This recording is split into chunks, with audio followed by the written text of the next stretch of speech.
அஸ்ஸலாமு அலைக்கும். இன்னைக்கு மார்னிங் எழுந்து பசங்களுக்கு சீக்கிரமா பிரேக்ஃபாஸ்ட்ல ரெடி பண்ணிட்டு ஸ்கூலுக்கு கிளம்பிட்டாங்க. இன்னைக்கு சின்ன பொண்ணோட ஃபர்ஸ்ட் டே ஸ்கூல் இருந்தது. அவளுக்கு ரொம்ப எக்ஸைட்மெண்டா இருந்தது. அவங்க டீச்சரை பார்க்க போறேன்னு சொல்லிட்டு அவளுக்கு சீக்கிரமா ரெடி பண்ணிட்டு ஸ்கூலுக்கு காமிச்சிட்டேன். இன்னைக்கு மதியம் லஞ்சுக்கு சேப்பக்கிழங்கு மட்டன் போட்டு குழம்பு தான் பண்ண போறேன். நல்லா சேப்பக்கிழங்கு நல்லா உரிச்சிட்டு வாஷ் பண்ணிட்டு இந்த மாதிரி கட் பண்ணிக்கங்க. நான் 2 ஆனியன் எடுத்திருக்கேன். நல்லா ஸ்லைஸாக கட் பண்ணிட்டு இன்னைக்கு நான் குக்கரில் தான் சமைக்க போறேன். கேஸில் குக்கர் வச்சுட்டு தேவையான அளவு ஆயிலை சேர்த்து நம்ம கட் பண்ணி வச்சிருக்க வெங்காயத்தை சேர்த்து நல்லா வதக்கிக்குங்க.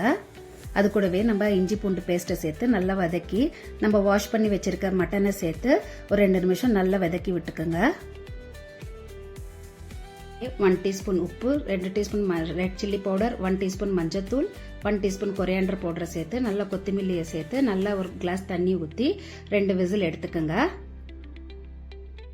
நான் ஒரு 3 தக்காளி எடுத்திருக்கேன். நல்லா ஃபைன் பேஸ்ட்டாக அரைச்சி அது கூடவே தேங்காவையும் நல்லா அரைச்சிட்டு நம்ம 2 விசில் வந்த பிறகு அந்த மசாலா கூட இது சேர்த்துடுங்க.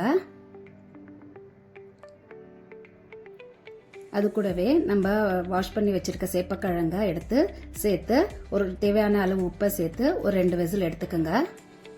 சேப்பக்கிழங்கும் மட்டனும் நல்லா வெந்த பிறகு அது கூடவே நம்ம கசூரி மேத்தியை சேர்த்து ஒரு 5 நிமிஷம் ஸ்லோ ஃப்ளேமில் கேஸில் வச்சிடுங்க. உங்களுக்கு இந்த மாதிரி சூப்பரான மட்டன் கிரேவி ரெடி ஆகிடும்.